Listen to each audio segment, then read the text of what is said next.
क्या आप जानते हैं कि माता सीता का जन्म किसी गर्भ से नहीं बल्कि धरती के नीचे से हुआ था, लेकिन वह वहां पहुंची कैसे? सीता नवमी का महत्व हिंदू पंचांग के अनुसार वैशाख मास के शुक्ल पक्ष की नवमी तिथि को सीता नवमी मनाई जाती है। धार्मिक मान्यताओं के अनुसार इसी दिन माता सीता का प्राकट्य हुआ था।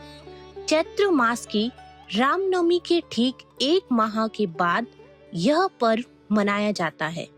माता सीता के प्राकट्य की पौराणिक कथा। प्राचीन काल में मिथिला नगरी में भयंकर अकाल पड़ा।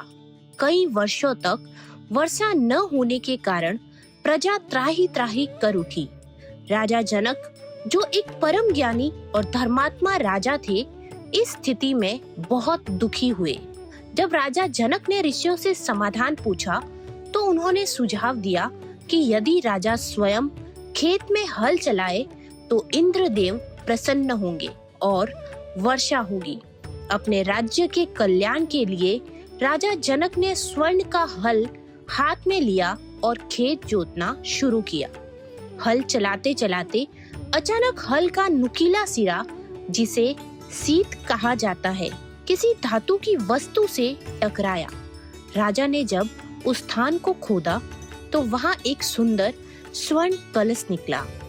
जैसे ही राजा जनक ने उस कलश का ढक्कन खोला, उनके आश्चर्य का ठिकाना नहीं रहा। उस कलश के भीतर एक अत्यंत सुंदर और तेजस्वी कन्या मुस्कुरा रही थी। निसंतान राजा जनक उस कन्या को देखते ही वात्सल्य से भर गए।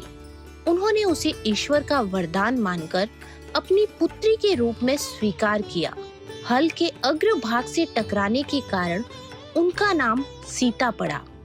राजा जनक की पुत्री होने के कारण वे जानकी कहलाई। मिथिला की राजकुमारी होने के नाते उन्हें मैथिली भी कहा जाता था। माता सीता के प्रकट होते ही मिथिला में झमाझम बारिश हुई और चारों तरफ खुशहाली छा गई।